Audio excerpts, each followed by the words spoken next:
네, 이 시간 잠시 기도하신 후에 우리 주일 예배 하나님 앞에 영광 돌리시겠습니다. 우리 잠시 기도 드리시겠습니다.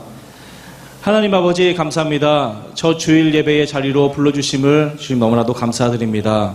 이 자리에 주님 찬양하기 위하여 모였습니다. 주님 이름 높여드릴 때에 우리가 기뻐하고 즐거워할 때 모든 영광 받아주시옵소서. 아버지 감사드리며 예수님의 이름으로 기도드렸사옵나이다. 아멘.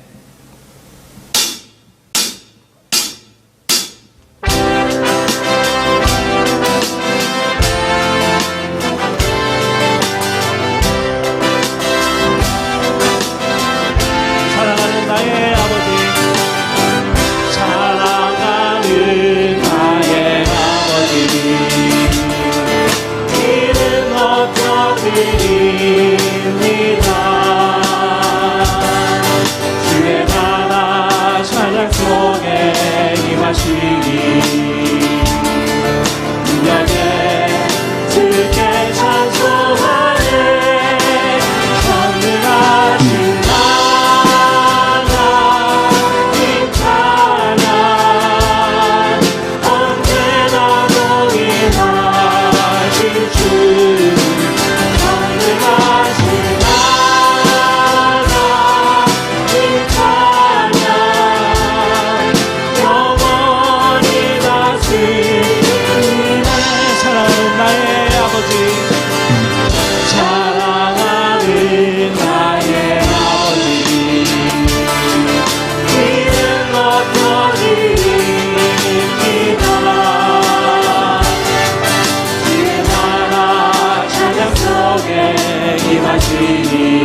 이 시간 영광 찬양 오 하나님 온 땅 위에 우리 주님 앞에 찬양 올려드리시겠습니다.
하나님 감사합니다. 우리를 통해서 모든 영광과 찬양 받으시고 우리를 살리시는 아버지의 은혜를 생각할 때마다 주님의 이름을 높여드리며 또한 찬양 올려드립니다. 매 순간순간마다 우리와 함께 하시는 하나님, 이 자리에 우리와 함께 계심을 믿음으로 진실한 예배를 올려드립니다. 하나님께서 운행하시는 모든 시간과 사건 속에 저희를 돌아보게 하시고 흔들렸던 믿음과 신앙을 다시 바로잡는 저희가 되기를 원합니다. 전 야외 예배가 시작되었습니다. 어느 곳에 모이든지 주님께서는 기뻐 받으신 줄 믿사오니 안전하고 기쁜 예배로 드려지는 예배가 되게 하여 주시옵소서. 모든 것 주님께 감사드리며 예수님의 이름으로 기도드려 싸움나이다. 아멘.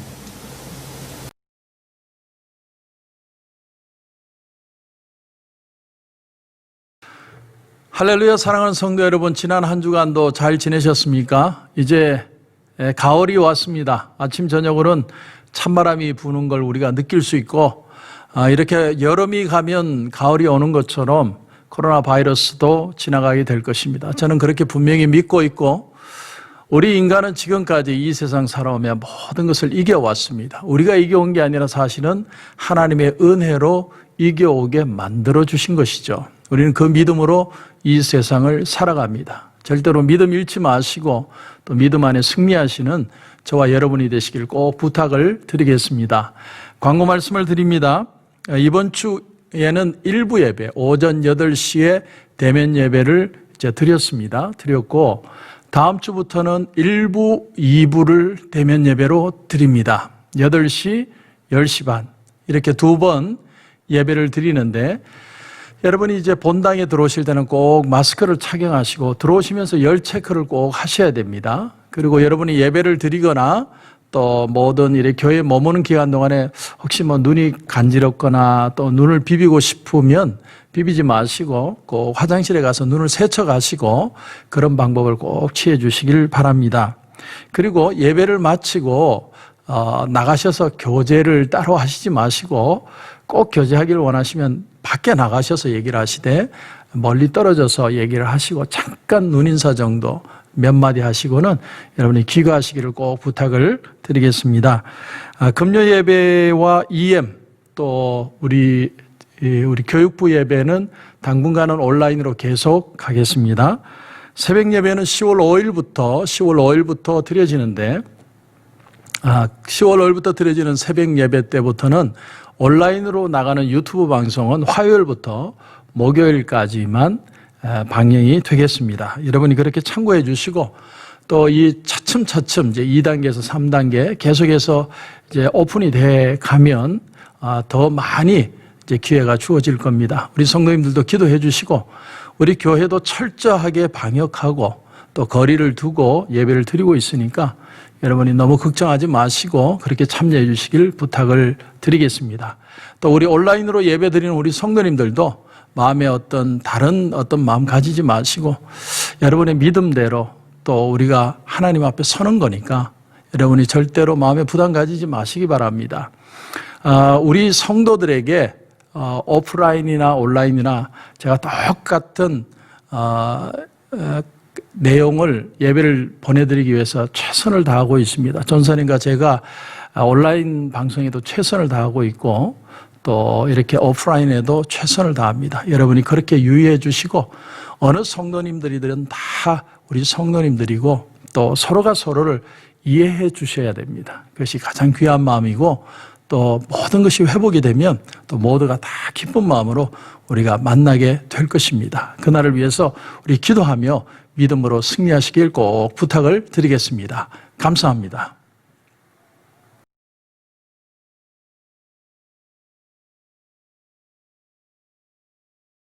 라반에게 두 딸이 있으니 언니의 이름은 레아요 아우의 이름은 라헬이라. 레아는 시력이 약하고 라헬은 곱고 아리따우니 야곱이 라헬을 더 사랑함으로 대답하되 내가 외삼촌의 작은 딸 라헬을 위하여 외삼촌에게 7년을 섬기리이다. 라반이 이르되 그를 내게 주는 것이 타인에게 주는 것보다 나으니 나와 함께 있으라. 야곱이 라헬을 위하여 7년 동안 라반을 섬겼으나 그를 사랑하는 까닭에 7년을 며칠같이 여겼더라. 야곱이 라반에게 이르되 내 기한이 찼으니 내 아내를 내게 주소서 내가 그에게 들어가겠나이다. 라반이 그곳 사람을 다 모아 잔치하고 저녁에 그의 딸 레아를 야곱에게로 데려가매 야곱이 그에게로 들어가니라. 라반이 또 그의 여종 실바를 그의 딸 레아에게 시녀로 주었더라. 야곱이 아침에 보니 레아라. 라반에게 이르되 외삼촌이 어찌하여 내게 이같이 행하셨나이까? 내가 라헬을 위하여 외삼촌을 섬기지 아니하였나이까? 외삼촌이 나를 속이심은 어찌 됨이니까? 라반이 이르되 언니보다 아우를 먼저 주는 것은 우리 지방에서 하지 아니하는 바이라. 이를 위하여 7일을 채우라. 우리가 그도 내게 주리니 내가 또 나를 7년 동안 섬길지니라. 야곱이 그대로 하여 그 7일을 채우매 라반이 딸 라헬도 그에게 아내로 주고 라반이 또 그의 여종 빌하를 그의 딸 라헬에게 주어 시녀가 되게 하매 야곱이 또한 라헬에게로 들어갔고 그가 레아보다 라헬을 더 사랑하여 다시 7년 동안 라반을 섬겼더라. 아멘. 창세기 2장 7절에 보면 하나님이 사람의 몸을 흙으로 만드신 뒤에 하나님께서는 그 코에 생기를 불어 넣으셨습니다. 그리고 나서 성경은 뭐라고 기록하냐면 생영이 된지라 이렇게 표현을 합니다. 다시 말하면 사람은 몸만 있는 게 아니라 인간에게는 영혼이라는 것이 존재하게 되었다는 것이죠. 이것이 사람과 동물의 다른 점입니다. 동물은 그저 이 동물의 몸뚱아리만 가지고 살아가지만 사람은 영혼이 있어서 그 영혼의 건강, 영혼의 부유함, 영혼의 축복이 진짜 복이 될 수 있다는 것입니다. 기독교 교화는 바로 여기서부터 시작이 됩니다. 인간이 이성적으로 판단하고 생각하는 그 너머에 영혼이라는 것이 있다. 1937년부터 1959년 프리스턴 대학의 총장이었던 맥케이라는 분이 스위스의 수도 마드리드, 스페인의 수도 마드리드에서 어느 날 목격했던 아주 특이한 장면을 표현을 했습니다. 스페인의 사람들은 저녁이 되면 자기들 그 발코니, 다락방 발코니에 모여서 그 부산한 거리에 수많은 사람들이 식당에서 음식을 먹고 떠들고 길거리를 다니는 사람들을 보다가 갑자기 눈을 들어 하늘의 별을 보고, 그래서 또 갑자기 밑에 사람들이 또 돌아다니는 모습을 보다가 또 눈을 들어서 하늘의 별을 보고, 그런 행동을 하더라는 거죠. 그 모습을 통해서 맥케인은 뭐라고 표현을 했냐면, 인간은 영혼의 세계를 갈망하는 모습이 있다, 이런 표현을 했습니다. 바울은 고린도전서 2장 16절에 누가 주의 마음을 알아서 주를 가르치겠느냐, 그러나 우리가 그리스도의 마음을 가졌느니라, 이렇게 표현을 합니다. 다시 말하면 우리가 판단하고 해석하고 결단하고 우리가 아무리 애를 써도 하나님의 세계를 이해할 수 없고 은혜의 세계를 알 수 없지만, 은혜가 우리가 주어지면, 은혜가 우리 속에 주어지면 깨달아지는 것이고 받아들여지는 것이고 이해되는 모습이라는 것이죠. 그런데 세상 사람들을 보면 일반적으로 영혼에 대해서 관심이 없습니다. 그렇죠? 내가 몸이 건강하고 내가 이 세상에서 잘 먹고 잘 살면 그것이 윤택하고 행복한 삶이라고 생각을 합니다. 우리의 영혼에 대한 관심이 없습니다. 아니, 오히려 영혼도 인간의 몸처럼 윤택한 삶을 살아갈 수 있는, 우리가 이 세상에서 잘 먹고 잘 살면 영혼도 행복할 수 있을 것이다 라고 생각한다는 것이죠. 이런 얘기가 바로 예수님의 비유에 나오는 어리석은 부자 얘기입니다. 부자는 젊었습니다. 건강했습니다. 그리고 하는 일마다 복이 터졌습니다. 농사를 하면 다른 사람보다 2배, 3배 수확을 벌여들였습니다. 우리 식으로 말하면 주식만 하면 터지는 거예요. 창고마다 쌀가마가 꽉꽉 들어찼습니다. 그의 행복은 저녁이 되어서 창고에 가서 쌀가마니, 가득 찬 쌀가마니를 쳐다보는 것이 행복이었습니다. 그것을 쳐다보는 것 자체가 그에게는 기쁨이었습니다. 내 몸이 그렇게 건강하고 내가 부자가 되면 내 영혼도 편하고 쉼을 얻을 것이라고 생각을 했습니다. 그래서 어느 날 저녁 부자는 이렇게 얘기합니다. 자기 창고에 가득 찬 쌀가마니를 보면서 내 영혼아 평안히 먹고 쉬자. 평안히 먹고 쉬자. 근데 그날 밤 저녁에 하나님이 그에게 오셔서 이렇게 얘기하십니다. 그 부자에게 이렇게 얘기합니다. 어리석은 자야, 내가 오늘 밤 네 영혼을 거두어 가면 네 것이 누구의 것이 되겠느냐? 너의 것이 누구의 것이 되겠느냐? 세상에 많은 사람들이 그렇게 세상을 살아갑니다. 인간이 영혼을 무시하고 사니까 나중에는 너무나 바보 같은 종말을 맞이한다는 거죠. 많은 사람들이 그렇게 삽니다. 우리가 갑자기 이렇게 코로나 사태로 사실은 다 갇힌 것 같은 삶을 삽니다. 처음에는 얼마나 사람들이 당황이 됐던지 마켓마다 휴지도 동인하고 먹는 건 다 사라지고 물도 다 사라지고 난리도 아니었습니다. 집집마다 사재기 한다고 바쁘고, 이게 불안 심리죠.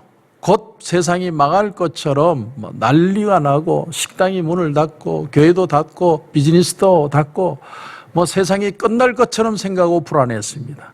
모든 사람들이 집안에 들어앉아서 유튜브만 보는 거예요. 온라인만 하기 시작합니다. 그래서 인터넷이 폭주하고 인터넷이 느려지고, 제가 유튜브로 설교 올리는데도 얼마나 힘들었는지 모릅니다. 전부 앉아서 유튜브만 보고 있으니까. 그런데 6개월, 이제 7개월이 접어드니까 사람들이 아주 다소곳해지고 침착해지고 무언가를 하나를 생각을 해도 신중하게 생각하는 모습들로 바뀌기 시작하는 걸 느낍니다. 뭔가 왁자지껄한 그런 모습들이 많이 사라졌어요. 여러분 그렇지 않습니까? 저는 이번에 초기에 리더십 세미나를 했습니다.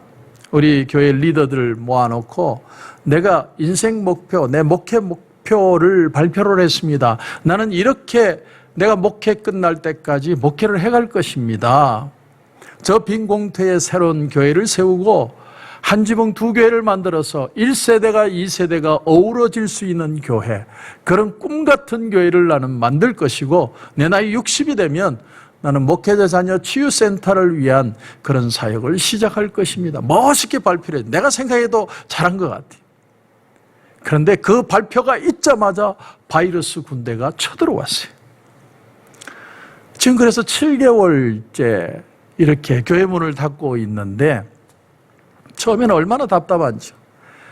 매주 주일날 아침에 교회 오면 성도들 일찍 와서 빗자루질 하는 분, 또 밥 짓는 분, 교회들 밥 냄새가 나고 그런가 하면 주보 접는 분들, 사람들이 분주하게 뛰어다니면서 예배를 위해 수고하고 애쓰는 그런 모습들이 있었는데 어느 날 아침 주일날 교회 와보니까 인걸은 간데 없고 시끄러운 새소리들과 여전히 내 차를 향해 쏴대는 새똥밖에 없었습니다.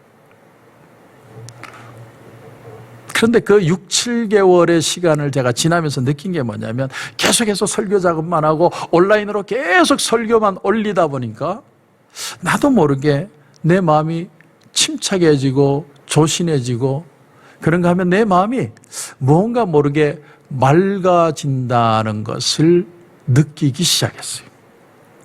사실 현실은 좋아진 게 아무것도 없는데 마음이 차분해지는 거예요. 뭔가 사람이 옛날처럼 들떠있지 않아요. 들떠도 되는 게 없으니까. 그러면서 그런 생각이 언뜻 들었어요. 내가 그렇게 열심히 최선을 다해서 땀 흘리고 달려온 그것들이 정말로 진짜일까? 진짜일까? 그런 생각이 든 거예요. 그래서 C.S. 루이스는 이런 말을 했습니다. 인간의 지성이라는 건 관찰할 수 있는 어떤 게 아니다. 그보다 인간 지성은 관찰을 통해 경험하는 어떤 것이다. 무슨 말이냐면 성경에 보면 막달라 마리아라는 여인이 나오죠. 7 귀신 들렸던 여인. 7 귀신이나 들어갔으니 얼마나 처참했겠습니까? 옷이나 제대로 입고 다녔겠습니까?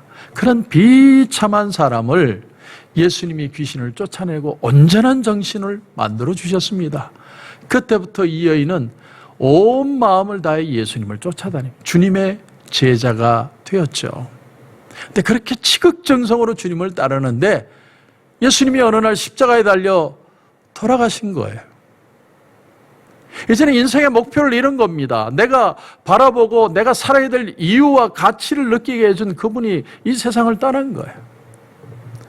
그래서 예수님이 죽으신 지 사흘 만에 그 시체에 향유를 바르기 위해서 새벽 미명에 향유를 들고 왔다가 누구를 만나요? 부활하신 예수님을 만나죠. 이 여인은 부활하신 예수님을 만나려고 거기에 온 게 아니에요. 아, 예수님이 살아계실 때 내가 죽고 사흘 만에 부활하리라 그렇게 말씀하셨으니까 아멘, 예수님이 부활하셨을 거야. 그러고 간 것이 아니라 너무나 우울하고 슬퍼하고 고통스럽고 내가 그렇게 기대하고 소망했던 분이 떠난 것이 너무나 고통스러워 그 몸에 향유를 바르기 위해서 왔는데 부활하신 예수님을 만난 거예요.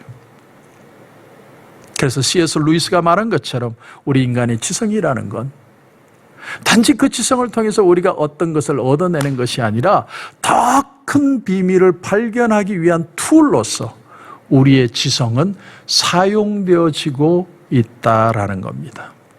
그래서 좀 어려운 얘기일지 모르겠지만 비트겐슈타인이라는 철학자는 이런 말을 했습니다. 우리가 뭔가 우리 자신보다 깊고 큰 것에 맞춰 생각하며 살아가고 있다고 믿을 때야 인간은 의미와 행복감이 생겨난다. 여러분, 사람이요, 내가 열심히 일을 해가 내가 돈을 이만큼만 벌면 나는 은퇴하리라, 리타이어하리라, 나는 멋있게 살아가리라. 그래서 그 돈을 벌었습니다. 그리고 내가 은퇴를 했습니다. 굉장히 멋있게 성공한 사람이에요. 그러나 그 기쁨은 잠깐이죠. 사람은요, 그보다 더 큰 무언가를 발견할 때야 인간으로서 인간의 가치를 느낄 수 있고, 내가 할 수 없는 그 큰 무엇인가가 있다는 걸 의미를 발견할 때야 사람은 살아야 될 의미를 가지게 된다라는 것이죠. 오늘 본문을 보면 우리가 너무 잘 아는 얘기입니다. 야곱이 라헬을 사랑했습니다. 라반에게, 외삼촌 라반에게 두 딸이 있는데 언니는 레아고 동생은 라헬입니다. 근데 오늘 본문을 보니까 17절에 레아는 시력이 약하고 라헬은 곱고 아리따웠다. 시력이 약하다라는 게 무슨 말일까? 그래서 제가 표준 세번역 성경을 보니까 이렇게 표현을 했어요. 레아는 눈매가 부드럽고 라헬은 몸매가 아름답고 용모도 예뻤다. 이렇게 표현을 했습니다. 눈매가 부드러웠다라고 표현을 했어요. 그래서 이상하다. NIV 성경을 또 봤죠. 보니까 Leah had weak eyes. 그러니까 시력이 약했다라는 한국 성경과 똑같은 표현을 했습니다. 헷갈리는 겁니다. 아니, 눈 나쁜 것도 서러운데 누구 이쁜 거하고 비교까지 하냐? 뭐 이런 생각이 들 수 있는 문장이라는 거죠. 그래서 다른 영어 성경을 또 보니까 NRS에서는 이렇게 표현합니다. Leah's eyes were lovely. 그녀의 눈은 굉장히 사랑스러워 보였다. NLT 성경도 보면 Leah had pretty eyes. 이쁜 눈을 가졌다라는 거예요. 다시 말하면 이 말들을 다 종합해 보면 레아는 아주 여성스러워 보이는 여인이에요. 다시 말하면 어른들이 보기에 맏며느리감 같은 여인이었다라는 겁니다. 반면에 라헬은 굉장히 액티비티하고 톰보이 같고 하는 짓마다 귀엽고 이쁘고 실수를 해도 깜찍하고. 자, 남자들만 아는 심리가 있어요. 남자는 어느 쪽에 더 마음이 기울까요? 예. 더 이쁜 짓 하는 여인이 라헬이었다라고 해석하는 게 더 맞을 것 같습니다. 그래서 라반에게 라헬을 나에게 주십시오. 그러면 내가 라헬을 위해서 외삼촌에게 7년이라는 시간을 수고하겠습니다. 7년은 긴 세월이죠. 그런데 눈에 콩깍지가 씌고 나니까 7년을 수일같이. 그것이 사랑의 힘이죠. 여러분, 간디가 사회에는 7가지 사회의 죄악이 있다, 이런 표현을 했어요. 사회 죄악에 7가지가 있다. 첫째는 노동 없는 재산, 또 도덕 없는 상업, 개성이 없는 교육, 인간성이 없는 과학, 원칙이 없는 정치, 양심이 없는 쾌락, 그리고 희생이 없는 종교, 이렇게 표현했습니다. 희생이 없는 종교, 이렇게 7가지를 표현을 했습니다. 여러분, 오늘날 그리스도인들이 지탄을 받는 이유가 있다면 희생 없는 신앙을 원하기 때문에. 나는 천국도 가고 싶고 축복도 받고 싶고 은혜도 받고 싶은데, 그러나 희생도 없고 인내도 없고 실천하려 하지 않고 어려운 것은 싫고 그저 내가 쉽게 예수 믿고 은혜 받고 싶어하는 마음에 지탄을 한다는 거예요. 개인적인 문제일 뿐만이 아니라 이것을 사람들은 사회 악이라고 본다는 겁니다. 희생이 없는 신앙. 근데 그것을 우리가 사랑에 비유하면, 사랑에 적용을 하면 희생이 없는 사랑은 이기적인 사랑이죠. 희생이 없는 사랑. 왜 우리가 부모님의 사랑을 위대하다고 표현을 합니까? 부모님의 사랑은 희생적인 사랑이에요. 주고 또 주고 또 줘도 계속 주는 사랑이죠. 아무리 상처를 받아도 주는 사랑이기에 부모님의 사랑은 위대하다고 우리가 표현을 하는 것입니다. 자, 그래서 기다리고 기다리던 때가 왔습니다. 결혼식은 치러졌고 밤은 어둑어둑한데 그 시대에는 전기가 없으니까 외삼촌이 라헬을 넣은 게 아니라 레아를 집어넣었습니다. 첫날 밤이 지나고 아침에 눈을 떴는데 레아더라, 성경은 그렇게 표현합니다. 레아더라. 여러분, 첫날 눈을 떴는데 남자가 자기에게 눈도 한 번 안 주는 그런 여인의 마음, 여러분 생각해 보셨어요? 아버지야, 첫 딸을 보내기 위해서 야, 가 살면 돼. 살다 보면 다 정들고 사는 거야. 걱정하지 마. 그렇게 밀어넣었지만 일평생 사랑받지 못하는 여인으로 살아가는 여자의 모습을 여러분 어떻게 이해하십니까? 그러니까 지금 야곱에게는 어떤 일이 일어났냐면 내가 그렇게 이루어지기를 바라고 소원하고 기대하고 마침내 그 때가 되었다고 생각을 했는데 그 소원이 이루어진 게 아니에요. 그래서 외삼촌에게 항의를 합니다. 외삼촌 어떻게 이럴 수 있습니까? 나는 라헬을 위해서 일했는데 어떻게 레아를 넣을 수 있습니까? 그랬더니 외삼촌이 말하기를 우리 지방의 문화는 언니부터 결혼을 시키는 것이다. 우리 한국 문화와 비슷하지 않습니까? 그래서 라반이 뭐라고 또 제안을 합니까? 네가 나를 위해서 7년을 더 봉사해 준다면 라헬도 너에게 주겠다. 7일 후에 다시 내가 라헬을 줄 테니 7년을 나를 위해 봉사를 해라. 그러니까 야곱이 이전에 자기가 형 에서를 속여서 털이 없으니까 양털로 자기 손에 털이 있는 것처럼 속여서 그 형 에서를 속였는 것과 똑같은 속음을 당하고 있는 거예요. 야곱은 아마도 그 순간에 그때의 그 생각이 났을 것이라고 저는 생각을 합니다. 마이어스-브릭스 인성 유형, 소위 말하는 MBTI 유형을 보면 제3의 유형, 스테러스 시컬, 지위 추구형이 바로 이 야곱의 유형이라고 리차드 로우라는 분이 얘기를 했습니다. 이 유형의 사람들은 어떤 사람들이냐면 자기보다 잘난 사람이 있으면 절대로 용납을 못하는 거예요. 어떻게 해서든 그 사람을 끌어내려야 돼요. 심지어는 내가 거짓말을 해서라도 그 사람을 이겨야만 되는 사람. 그런 사람들이 바로 스테러스 시컬, 지위 추구형이라는 거예요. 나중에 보면 야곱이 자기 외삼촌 라반의 집을 야반도지에서 도망을 가다 결국은 잡히죠. 근데 라헬이 뭐를 훔쳐왔습니까? 자기 아버지의 드라빔을 훔쳐왔어요. 그리고는 그 낙타 안장에다 숨겨놓고는 아버지, 내가 생리 때문에 내려갈 수가 없어요. 거짓말을 하죠. 거짓말. 둘째의 거짓말이 연결되고 있습니다. 라헬이 둘째잖아요. 그러니까 그 거짓의 역사는 계속해서 둘째의 역사는 이어지고 있다라는 거예요. 그런가 하면 야곱이 하나님과 약속한 베들로 가지 않고 세겜 땅에 가서 살 때 막내딸 디나를 겁탈을 했던 그 세겜 추장의 아들 문제 때문에 세겜 추장 하몰이 우리가 같이 이제 친화하자.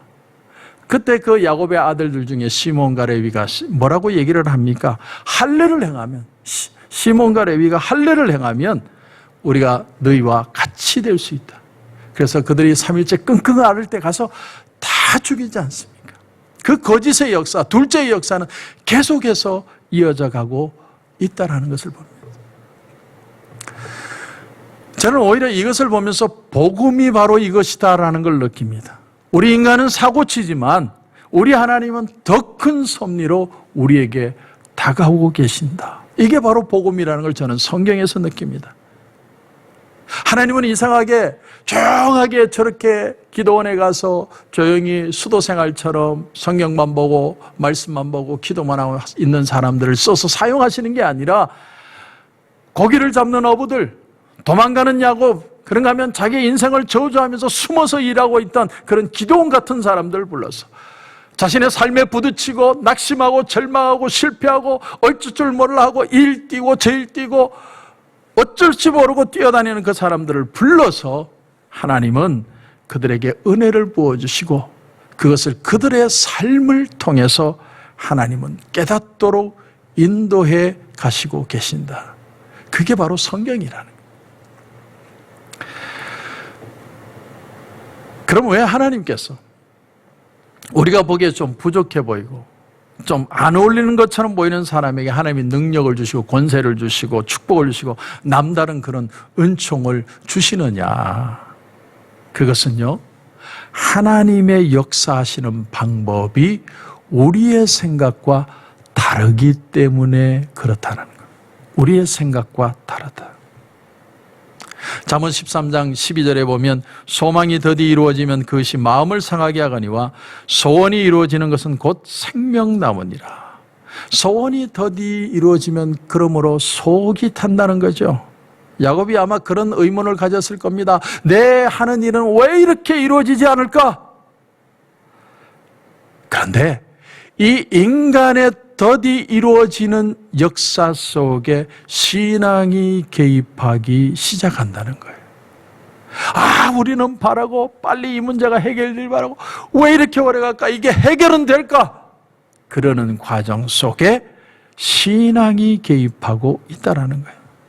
여러분, 신앙을 떠나서 우리 인간의 상식으로 볼 때는 지금 야곱과 레아에게 일어나는 일은 이해할 수 없는 일이에요. 야곱은 야곱대로 속상하지만 레아 입장에서 보면 여러분 얼마나 비참합니까? 일평생을 사랑받지 못하는 여인. 그런가 하면 야곱의 입장에서는 왜 내 약속은 더디 이루어지는가? 야곱은 답답하지만 레아는 상처를 받았습니다. 일평생 사랑을 주지 않고 일평생 사랑받지 못하는 여인. 왜 이런 어려진 것 같은 둘 다 불행한 일이 일어나는 걸 보니까, 그런데 이것이 하나님의 섭리로 말미암았다. 이것이 오늘 본문이 우리에게 보여주는 내용이라는 겁니다. 자, 결혼한 후에도 야곱은 레아를 사랑하지 않습니다. 그런데 주목할 것은 라헬보다 레아가 아이를 더 많이 낳죠. 몇 명이나 낳습니까? 4명이나 낳습니다. 근데 그 4명의 아이 중에 누가 태어납니까? 바로 유다가 태어나죠. 다윗의 혈통 유다. 거기에서 누가 나오십니까? 바로 예수 그리스도가 이 땅에 태어나십니다. 이건 우리에게 뭘 보여줄까요? 하나님의 섭리. 때로는 하나님께서 당신의 섭리를 이루기 위해서 내 소원이 이루어지는 일을 지연시킬 때가 있다라는 거예요. 이제 때가 된 것 같은데, 내 차례인 줄 아는데 하나님께서는 그 소원이 이루어지는 걸 지연시키더라는 겁니다. 야곱에는 7일 플러스 7년. 저도 그렇습니다. 이렇게 오랜 시간 곰곰이 답답하게 이렇게 답답해하면서 생각하게 됐어요. 목회가 뭘까? 나는 정말 뭘 위해서 달려왔을까? 내가 달려온 거는 진짜일까? 내가 달려온 목회 중에 진짜는 뭐고 가짜는 뭘까? 내가 궁금하게 생각하게 되더라는 겁니다. 내가 열심을 내고 기뻐하며 일하는 게 전부가 다 진짜인 것만이 아니고, 내가 별로 중요하게 생각하지 않고 그저 당연히 해야만 될 일이라고 생각해서 그냥 해오던 일 중에 사실은 더 귀하고 가치 있는 일들이 있다는 사실을 다시 깨닫게 되는 그런 시간이 되고 있다는 거예요. 그러니까 내가 별로 중요하게 생각 안 하고 관심을 갖지 않는 그 일에 하나님의 뜻이 있을 수 있다라는 것이죠. 야곱의 입장에서는 그의 관심은 오로지 라헬밖에 없습니다. 라헬을 얻기 위해서 7년에 7년, 14년을 투자해서 애쓰고 수고했습니다. 그렇지만 레아를 위해서는 하나도 투자한 게 없어요. 레아의 마음을 얻기 위해서 무슨 행동을 하고 그런 게 아무것도 없습니다. 그런데 하나님은 레아를 통해서 더 큰 일을 이루어 내셨다. 그러니까 지금 야곱이 라헬을 통해 얻기 위해서 14년 동안 애쓰고 수고하고 노력하고, 근데 그게 하나님의 입장에, 하나님의 섭리의 입장에서 보면 얼마나 가치가 있는 일이냐 하는 것입니다. 그리고 레아에 대해서도 관심도 없고 레아를 얻기 위해서 노력한 것도 없고 그랬는데도 불구하고 오히려 레아를 통해서 하나님은 예수 그리스도를 이 땅에 태어나게 하셨다라는 걸 보면, 우리가 평소에 그렇게 마음을 두고 애쓰고 투자하고 수고하고 땀 흘리고 가슴 저리고 해결되기를 바라는 그것이 과연 하나님 앞에 그렇게 가치 있고 귀중한 일이었느냐, 다시 생각해 볼 수밖에 없다는 겁니다. 그래서 야곱은요, 이 사실을 죽을 때 가서야 비로소 깨달았던 것 같아요. 왜냐하면 창세기 49장에 보면 야곱이 자기 자식들에게 마지막 유언을 하는 장면이 나오는데, 이게 축복의 장면이죠. 그 장면에 이런 얘기를 합니다. 아들들에게 유언하는데, 내가 내 조상들에게로 돌아가리니 나를 햇사람 에브론의 밭에 있는 굴에 우리 손조와 함께 장사하라. 이 굴은 가나안 땅 마므레 앞 막벨라 밭에 있는 것이라. 아브라함이 햇사람 에브론에게서 밭과 함께 사서 그의 매장지를 삼았으므로 아브라함과 그의 아내 사라가 거기 장사되었고 이삭과 그의 아내 리브가도 거기 장사되었으며 나도 레아를 그곳에 장사하였느라. 그러니까 내가 죽으면 레아 곁에 묻어달라고 말하는 구절입니다. 라헬도 죽었고 레아도 죽었습니다. 서로 죽은 장소가 틀려요.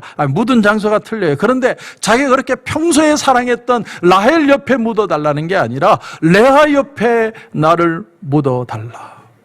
그건 다시 말하면 죽을 때가 돼서야 비로소 깨닫게 되었다는 겁니다. 나는 레아를 사랑하지도 않고 그를 아내를 만들기 위해서 내가 열심히 수고한 것도 아무것도 없고 불편하기만 했는데, 그런데 하나님의 섭리는 라헬 쪽보다 레아에게 있었다. 그걸 처음에 그는 받아들이고 하지 않았습니다. 그러나 세상을 떠날 때가 되었어야 비로소 하나님의 그 섭리를 이해하고 받아들이게 되는 겁니다. 하나님의 섭리는 이런 것이구나. 그럼 그렇다고 해서 하나님이 라헬의 자녀는 축복하지 않았느냐? 아니죠. 여러분, 라헬의 아들이 바로 요셉이 아닙니까? 형들이 요셉을 미워합니다. 왜? 아버지가 편애하니까. 그토록 요셉을 사랑하니까. 그 편애 때문에 미워하게 됐고, 그 미움 때문에 요셉은 노예로 애굽으로 쫓겨납니다. 그러나 그가 애굽에 가는 바람에 야곱의 가족들이 다 살아나게 되죠. 그들이 살아났으니까 예수님이 이 땅에 태어날 수 있었던 것처럼 하나님은 오늘도 각자에게 은혜를 주신다는 겁니다. 우리가 구하는 걸 하나님이 주세요. 안 주시는 게 아닙니다. 우리가 구하는 복도 주십니다. 그러나 하나님의 섭리의 입장에서 본다면 보다 더 큰 하나님의 일이 있을 수 있다는 겁니다. 이걸 우리가 인생을 통해서 배워가야 되는 거예요. 그걸 배우는 신앙이 성숙한 신앙이라는 겁니다. 그렇다면 우리는 생각해야 됩니다. 내가 그렇게 흥분하고 애쓰고 수고하고 노력했던 그런 그 일들이 과연 큰 그림으로 봤을 때 얼마만큼의 의미가 있느냐. 또 내가 별로 그렇게 평소에 관심도 두지 않고 그저 해야 될 일이기 때문에 그저 해왔던 일들에 더 큰 하나님의 역사가 있을 수 있겠다. 그런가 하면 내 소원이 이루어지면 지금은 내가 이걸 못 얻고 있지만 반드시 이게 이루어지면 하나님께서 나에게 축복하시고 내게 응답한 것이다라고 믿어왔는데, 그게 아니고 내가 지금 애쓰고 수고하고 있는 이 시간이 오히려 이미 하나님이 내가 생각했던 것보다 더 큰 은혜로 역사하고 있는 시간일 수도 있다라는 것입니다. 그러므로 성도 여러분, 말씀을 정리합니다. 우리가 지금 코로나 바이러스 사태에 답답한 현실에 있습니다. 우리는 이게 해결되기만을 기도하고 있어요. 내 비즈니스나 내 가정이나 우리 교회나 회복되기만을 기도하고 있어요. 물론 중요한 기도죠. 그러나 하나님은 우리의 이 고난받는 시간 속에 하나님의 더 큰 섭리를 준비하고 계시는지도 모릅니다. 어쩌면 흔들릴 건 다 흔들리고 무너질 건 다 무너지고 하나님의 은혜로 새롭게 세워지는 하나님의 교회를 기대하고 계시는지도 모릅니다. 성전을 다 허물자는 게 아닙니다. 우리 속에 잘못된 가치관, 흔들렸던 것, 정말 신앙적이지 못한 것, 우리가 정말 하나님의 뜻이 아니었던 것이 있다면 다 무너져버리고 하나님의 은혜로 새로워지는 역사들이 일어나는 시간이 이 시간이 아닐까. 우리가 다시 한번 기대하고 소망을 가지고 내가 반드시 이루어내야만 그 속에 하나님의 축복이 있는 게 아니라 내 뜻대로 이루어지지 않는 일들 속에도, 오히려 내 고통 속에도 하나님의 섭리는 더 크게 이루어질 수 있다는 그 은혜를 믿으시고 믿음으로 승리하시는 저와 여러분이 되시길 주님의 이름으로 축원합니다. 기도드리겠습니다. 하나님 은혜를 감사합니다. 오늘 이 주일 아침에 우리가 야곱의 그 삶에 대해서 또 신앙에 대해서 우리가 생각해 보았습니다. 야곱은 악착같이 라헬을 원했지만 하나님은 레아를 통해서 예수 그리스도를 이 땅에 태어나게 하신 것처럼 우리의 고난 속에 하나님의 더 큰 섭리와 더 큰 계획이 있다는 걸 이제 믿음으로 받아들이며 바라보겠습니다. 하나님, 우리는 빨리 회복되길 바라지만 하나님의 기뻐하시는 뜻대로 이루어지게 하옵소서. 그래서 우리의 삶이 은혜로 더 풍성해지고 하나님의 기뻐하심을 경험하는 귀한 역사가 나타나게 하여 주옵소서. 오늘 이 예배 가운데도 하나님 임재하시고 더 큰 은혜로 우리를 인도해 주실 줄 믿고 예수님의 이름으로 기도드립니다. 아멘.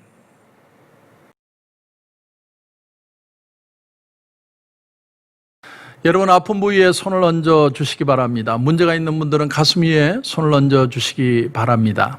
기도드리겠습니다. 하나님, 오늘 우리 상처난 몸 부위에 또 두려움과 염려와 걱정에 우리의 마음속에 우리의 손을 올립니다. 하나님의 은혜가 아니면 우리는 살아갈 수 없다는 걸 오늘 말씀을 통해서 우리가 배웠습니다. 우리가 애쓰고 수고하고 노력한다고 해서 우리가 이루는 일들이 하나님의 축복이 아니라 하나님의 더 큰 섭리가 있다는 걸 알게 하심을 감사합니다. 하나님, 머리끝에서 발끝까지 주님의 피 묻은 손으로 안수하여 주옵소서. 막달라 마리아를 온전케 하신 하나님께서, 주님께서 오늘 이 시간 우리의 오장육부와 뼈마디와 세포 하나까지도 살아나는 역사를 경험하게 하여 주시옵소서. 우리의 마음의 두려움과 염려들이 다 떠나게 하시고 우리가 기대하고 고대하며 나아가고 있지만 언제나 하나님의 은혜 앞에 감사하는 역사도 일어나게 하여 주시옵소서. 나사렛 예수 그리스도 이름으로 명하노니 우리 성도들을 묶고 있는 아픔의 세력들은 묶음을 놓고 떠나갈지어다. 주님의 이름으로 선포합니다. 주님 깨끗하게 치유하신 줄 믿습니다. 코로나 바이러스도 물러가게 하신 줄 믿습니다. 이제는 믿음으로 승리하게 하시고 하나님의 회복하심을 경험하게 하여 주시옵소서. 오늘 우리에게 귀한 은혜 주심을 감사하며 예수님의 이름으로 기도드립니다. 아멘.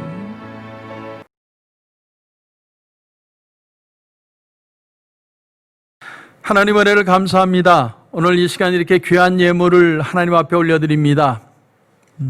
우리가 주신 자도 여호와시요 취하신 자도 여호와시라는 그 신앙 고백을 가지고 하나님 앞에 예물 드립니다. 하나님이 주셔야 참 축복이 될 수 있고 은혜가 될 수 있고 우리 영혼의 풍성함이 될 줄로 분명히 믿습니다. 오늘 이 드려지는 예물이 하나님이 기뻐 받으시는 예물이 되게 하여 주옵소서. 어떤 어려움이나 어떤 상황 가운데도 우리는 하나님을 예배합니다. 이 예배의 예물 가운데 하나님 기름 부어주시고 우리 성도들의 삶을 한 발 한 발 인도해 주시옵소서.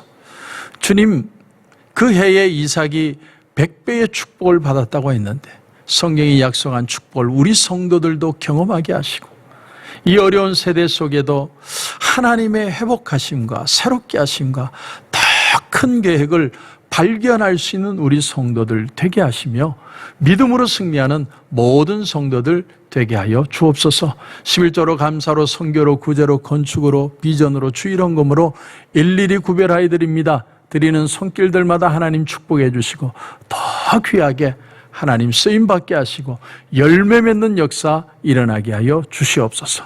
주님 은혜를 감사하며 예수님의 이름으로 기도드립니다. 아멘.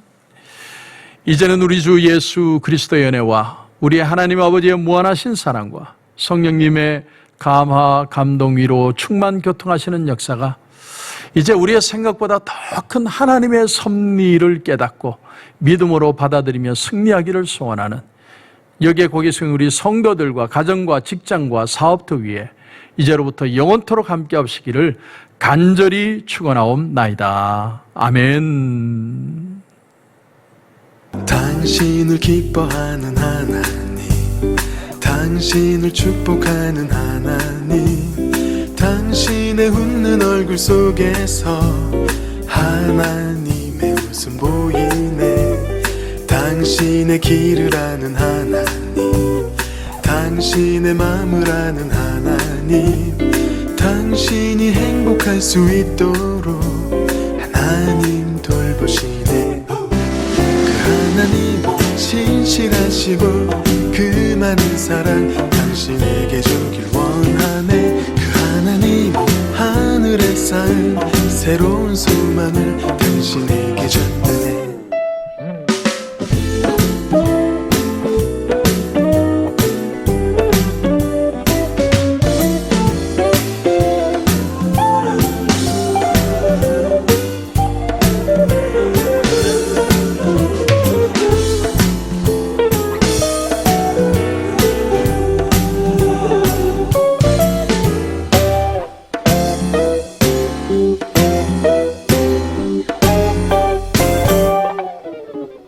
당신을 기뻐하는 하나님, 당신을 축복하는 하나님, 당신의 웃는 얼굴 속에서 하나님의 웃음 보이네.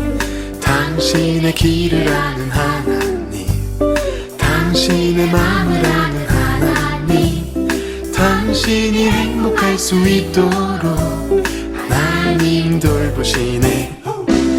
하나님 신실하시고 그 많은 사랑 당신에게 주길 원하네. 그 하나님 하늘에 쌓인 새로운 소망을 당신에게 준다네. 그 하나님 신실하시고 그 많은 사랑 당신에게 주길 원하네. 그 하나님 하늘에 쌓인 새로운 소망을 당신에게 준다네. 하늘의 축복을 그대 마음에, 하늘의 축복을 그대 삶 속에